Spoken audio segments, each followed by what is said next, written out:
Hi, I'm Keri Shull, and today we're going to talk about both decisions 7 and 8 in the 12 critical decisions to winning in a bidding war.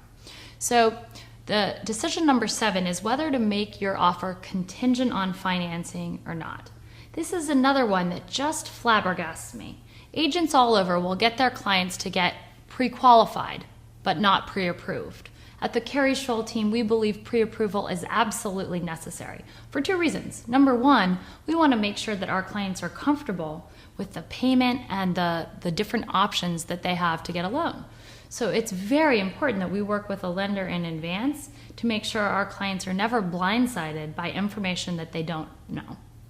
The pre-approval, once it comes in, is also critical, and this is part of the second piece of the equation, to the seller. If you're competing in a bidding war and you're pre-qualified and someone else is pre-approved, who's the seller going to pick? Obviously, they're going to pick the person who's pre-approved. So why would you ever enter into a market without going that extra mile? At the Keri Shull team, we simply don't believe that that's the right approach for our clients, and it's not the right approach to win offers. So that's the first part of the equation. Now, once you're pre-approved, you have absolute confidence you can get a loan. So why wouldn't you craft your offer so that it's non-contingent on financing? We get calls from agents all the time in contracts that come in where they say, oh great, my client is fully approved and the home's contingent on financing for 21 days. Why does that make sense? If my client or one of my buyer's agent's clients submits an offer that's non-contingent on financing, and another agent in Arlington submits an offer that's contingent and all the other terms are equal, or even my client's offer, the price is a little bit lower, which do you think the seller will pick? They are going to pick the firm offer that's non-contingent. So make sure you're working with an agent that coaches you appropriately and gets you fully approved and non-contingent on financing.